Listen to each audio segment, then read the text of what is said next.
Power and knowledge relationship, Michel Foucault's view. Introduction. Michel Foucault was an advocate of freedom for all people and viewed people as individuals who have different opinions on things they encounter. He wrote books to put across what he believed. He concentrated most on the systems of knowledge and other practices which existed in different times of history. As he did this, he also focused on the social frameworks that had been set up and allowed changes to take place, i.e., how power was practiced in society. This paper explores how Foucault approaches the relationship between power and knowledge. How Foucault approaches the relationship between power and knowledge. Talking of power, Foucault says that it is a very vital concept of people's lives as it influences their way of doing things, attitudes and relationships with one another. On the other hand, he was of the opinion that knowledge is an aspect of power and that power is able to produce knowledge as opposed to acting as a deterrent to it. He noted that one of the ways that knowledge can be gained is through observation.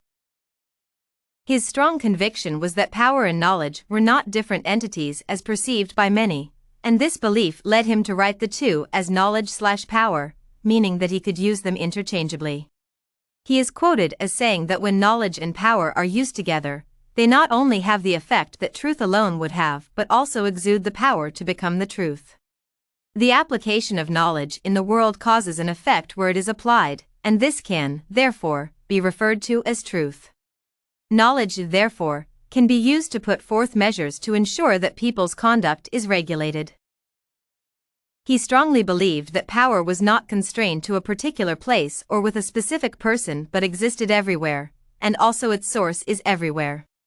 His school of thought was important because power guides the relationship between people. Foucault viewed power positively only and did not see any negative effects it could have on people. Contrary to many people's opinion that power is a tool responsible for repression and concealing, Foucault believed that power is a tool for generating reality. Foucault suggested the Panopticon technique as one of the methods of controlling power/knowledge. This is a method that was first designed by Jeremy Bentham, and it would be effective when used on prisoners and institutions such as schools and hospitals. His suggestion was that the Panopticon method would be used in place of the violent methods that were used to try and gain control over the prisoners and other people. The Panopticon method involved the separation of prisoners from one another and then observing them from a point where they could not see the observer. By doing so, the prisoners would develop an internal awareness that they are being observed always, and the guards doing the observation would have succeeded in gaining control over the prisoners without using inhuman ways like torture.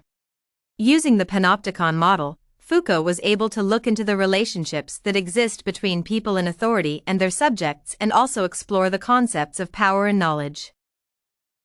What he noted in relation to power and knowledge is that they are a result of observing other people. Using the example of the monitoring of prisoners, Foucault noted that such monitoring resulted in the people under surveillance acknowledging and obeying the rules and regulations without being coerced or forced to do so. Obedience to authority arises not because people are being monitored but because they internalize the right conduct and continue with it even when they are not under surveillance. On the other hand, the observer gains more power by observing people and their behavior.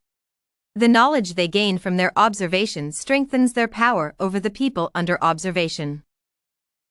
Conclusion. Foucault addresses the issue of power and how it relates to knowledge. He is of the opinion that there is no major distinction between the two.